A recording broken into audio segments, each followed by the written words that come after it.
Guys, in the field of retouching, we have different styles, approaches, or methods. You should try to choose your retouching path based on your needs. I select the photo I want to work on. I'm staying within the camera raw range.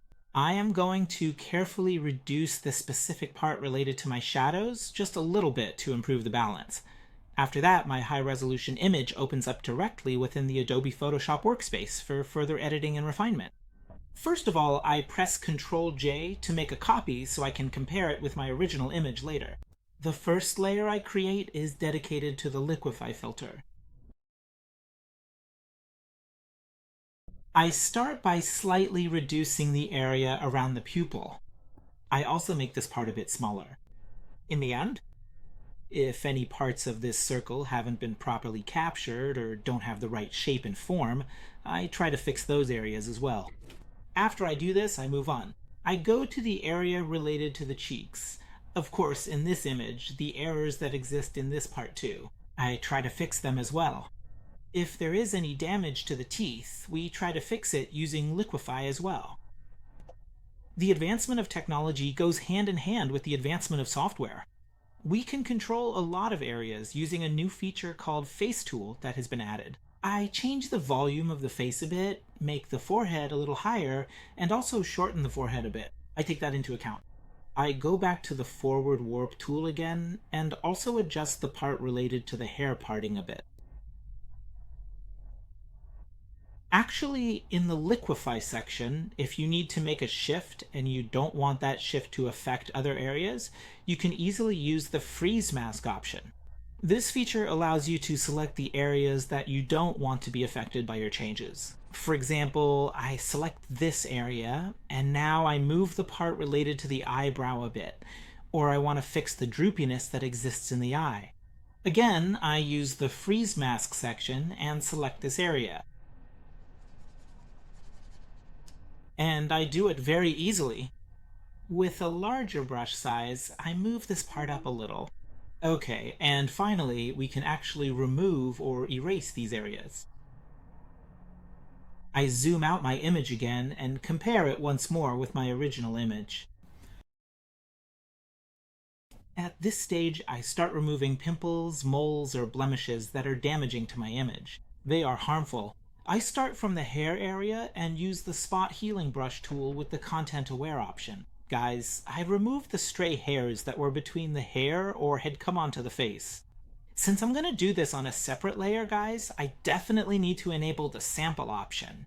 All layers. I activate it so that the changes I make are applied to this layer. I make my brush a bit smaller to the size of the hair I want to remove, just like the path you see. Now I move on to the Clone Stamp tool. Guys, with the Clone Stamp tool, I also remove the borders that are there. Alright, I make my tool a bit smaller by holding down the Alt key. And by clicking with the mouse or tapping with your pen, you start removing these borders.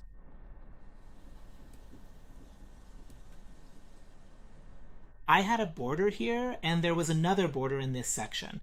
I'll remove this part as well.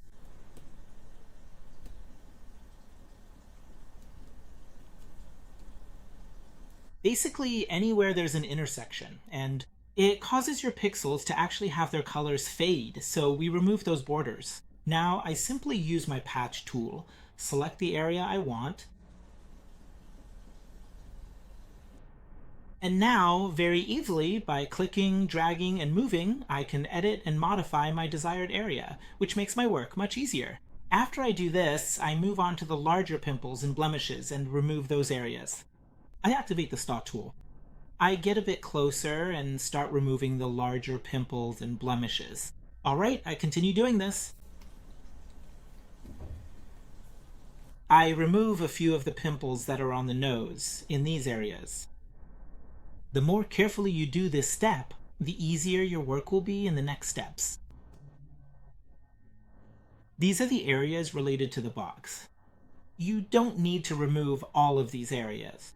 Why? Because what happens to your skin texture, it changes. To make sure these changes aren't too extensive, we want to work in a more localized way. That's why I'm referring this part to the advanced stages of my own retouching process. I'm doing this intentionally, so you know that at any point in your project, you can Manage your retouching work. You can choose the sample yourself. That is, let's use the healing brush tool option.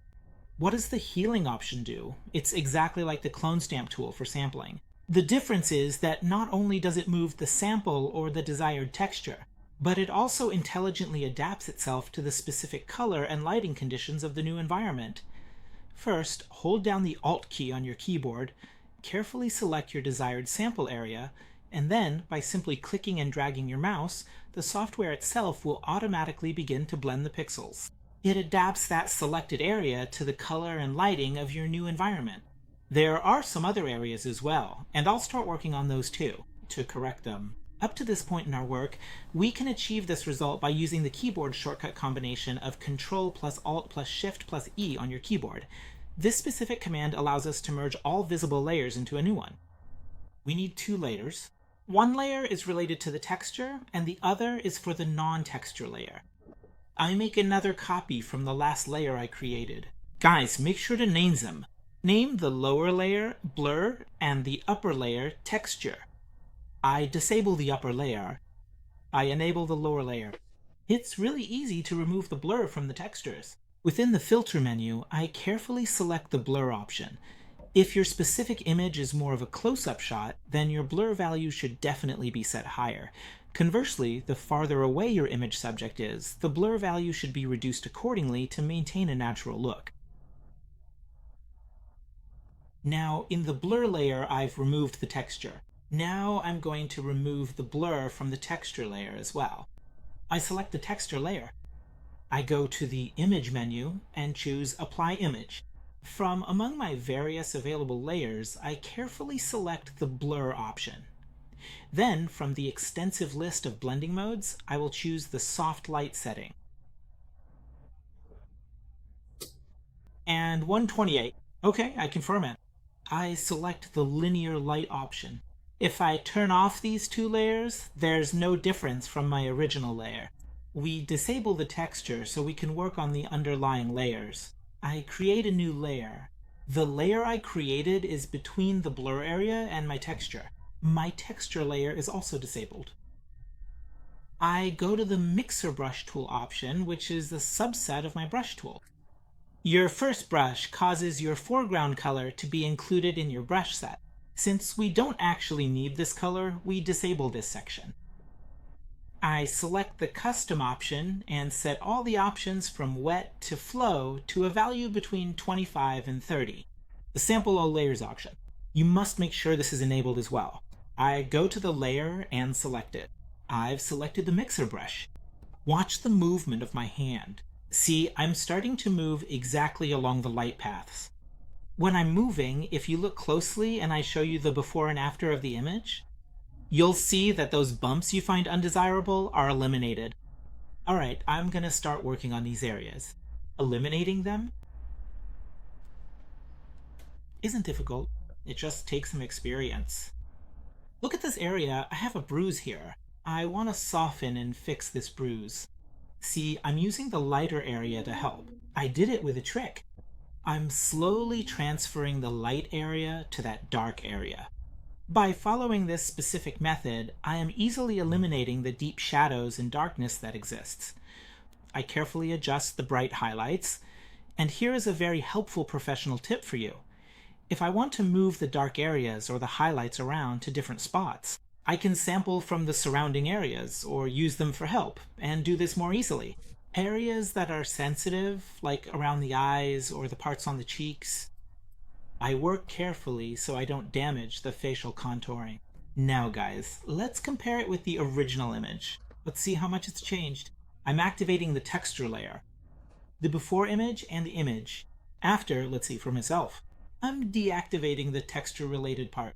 I'm working on it again. There were areas in the hair that were empty. I am using the smudge tool for help. I'm going over the lighter areas, like this part, and this way I can easily cover the empty spots. Again, I go back and look at my image.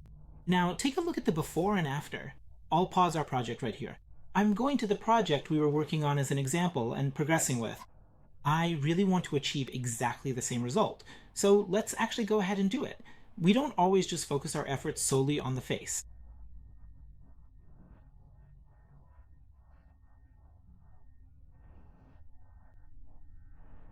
I can do my work. We can easily move the dark areas around. We can change our image, remove the wrinkles that are there. Now look, I can see the before and after of my own image. Now, just so you know, guys, I changed this dark area myself on purpose. But still, if you want, you can work on exactly anything you want, right where you want it. My texture gets damaged. I'll move the image forward and show you the before and after. Since we have our own texture on a separate layer, our texture doesn't get damaged at all. Because it has a separate layer, I can use the eraser to remove the part I want. See? Everything is in its place, and none of our layers get damaged at all. Now, I want to make it a bit more interesting for you guys. Let me bring in another image. The image that I worked on before. I create a new layer. I go to the mixer for the brush tool. Look, I'm using the dark areas of my image, the dark parts of the eyebrows. Or for example, look here, I want to make this part a bit bigger. I click and drag and use the lighter part as a reference. Click and drag. I do the same thing for the root area as well. That is, I use the lighter part as a reference. For the darker areas.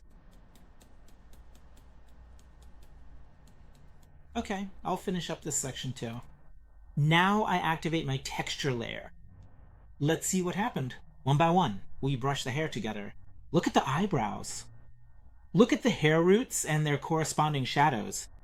I select my texture layer. I activate my smudge tool. There's just one thing to note.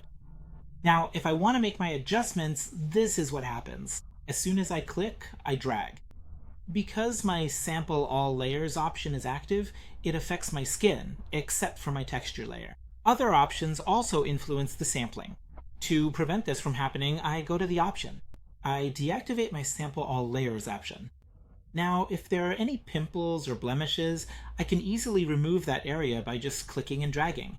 It doesn't make any difference. Guys, you can also use your other tools again. For example, I can select the healing brush tool. Now, in this section, I hold down Alt to sample. Don't forget that. Whenever you find yourself wanting to use any specific tool within the software, it is absolutely essential that you make sure to set your sample options specifically to current layer.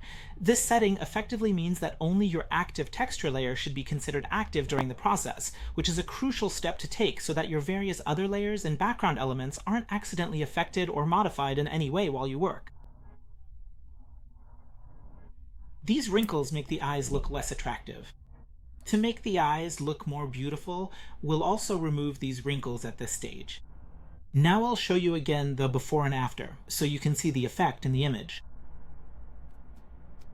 This is before and this is after.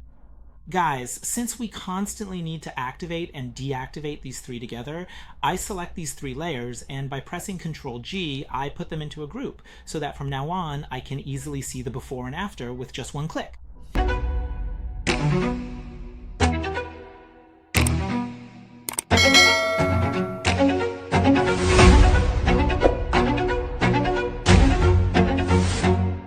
The dodge and burn technique is actually one of the most time-consuming techniques used in retouching. But in terms of results, it delivers truly amazing outcomes, which again, you should use depending on your project.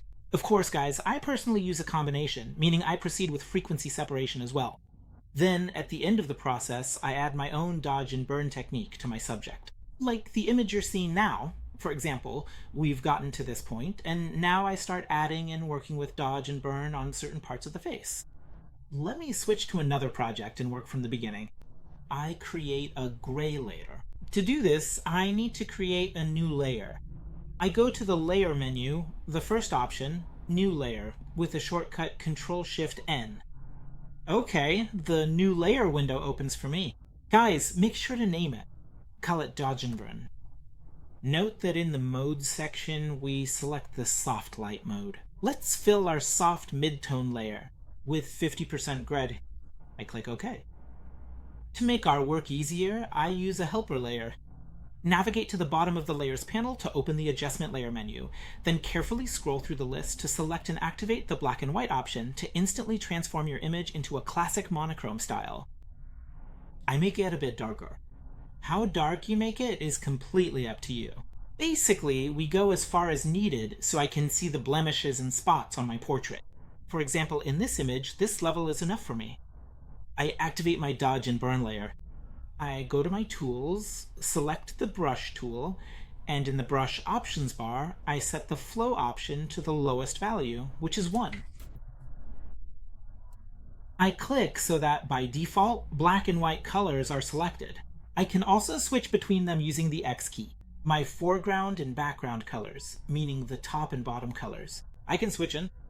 I select white for the shadow areas and black for the highlights, for the bright areas. I make my brush size smaller. I start working on the areas that I see as dark. Anywhere I feel like I need to press harder with my pen, I increase the pressure, and vice versa. I adjust my brush to a reasonable size and start refining these areas. These sections. Investing an extensive amount of your time or performing incredibly meticulous and detailed work does not necessarily signify that you are a true professional. It doesn't make you one. It should be editable, and maybe we don't even need to edit many parts at all. So the first spot that catches your eye and needs fixing, go straight to that section. For example, right now I'm working on this part. Suddenly, this pimple catches my eye, so I spend some time on it. I quickly move on to it, I go over there, I fix it. Guys, just these changes that I made right now, I removed the dark area. Now we also need to fix the light area. So I press X to switch to black, and I darken the light area a bit as well. Again, I pressed X to switch back to the light color. Now, isn't it so easy, guys? I can even remove a single pimple or bump from the face. I also have a bump here, and with white color too. I remove this darkness. And with the color, with my dark and black color, I also fixed the light area. Don't miss this part, I have a highlight here. I'll make it a bit bigger for you. I switch to my dark color. I start this part and made it a bit darker, so that it matches its surroundings. Now I return once more to the color white again, and in every single area where there is still darkness, I start to carefully and systematically remove it.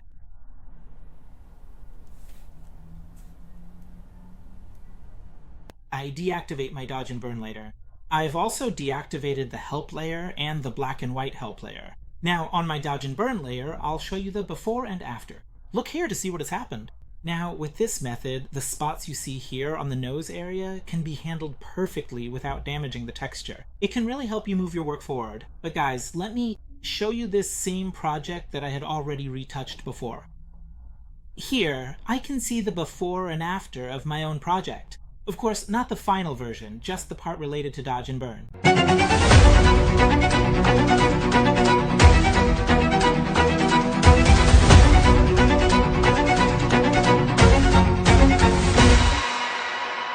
Guys, now you can continue your projects from before using the Dodge and Burn technique. It's really simple. Just by pressing a single option, a Dodge and Burn layer will be created for you. So I also created the Dodge and Burn layer using that same action. That means a gray layer set to soft light mode, which I then use. I also activate my own black and white adjustment layer. I make my image a bit darker. Now, given these conditions, I start working on the Dodge and Burn layer. I activate my brush at a low setting and enlarge my image a bit.